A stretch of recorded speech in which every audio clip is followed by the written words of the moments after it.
Project కోసం సేకరించిన భూములు రంగనాయక సాగర్ సిద్దిపేట దగ్గర ప్రాజెక్టు కోసం సేకరించిన భూములు ప్రాజెక్టుల నుంచి తొలగించి హరీష్ రావు ఫామ్ హౌస్ కట్టుకున్నాడు.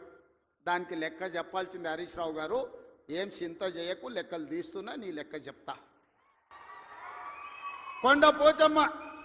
కొండ పోచమ్మ ప్రాజెక్టు కట్టిందే కేసీఆర్ ఫామ్ హౌస్కు కాలువలు తీసుకెళ్ళడానికి.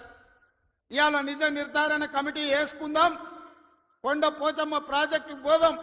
కొండ పోచమ్మ నుంచి డైరెక్ట్గా కేసీఆర్ ఫామ్ హౌస్ 100 ఎకరాలకు కాలువ డైరెక్ట్ ఆయన ఫామ్ హౌస్లోకి వెళ్ళి తీసుకుపోయాడు. 1000 కోట్లు ప్రజలై ఖర్చు పెడితే నీ ఫామ్ హౌస్కు నీళ్లు తీసుకెళ్తావా? ఇది న్యాయమా? చంద్రశేఖరరావు గారు, నిన్ను నమ్మి నీ చేతిలో రాష్ట్రం పెడితే, నీ కొడుకుని మున్సిపల్ మినిస్టర్ పెడితే జన్వాడలో 111 జీవోలో ఫామ్ హౌస్లు కట్టుకుంటాడు. ఆయన బామ్మార్ది ఇంకోటి కట్టుకుంటాడు. అందులో దీపావళి పండుగ వచ్చిందని చిచ్చుబుట్లు కాకుండా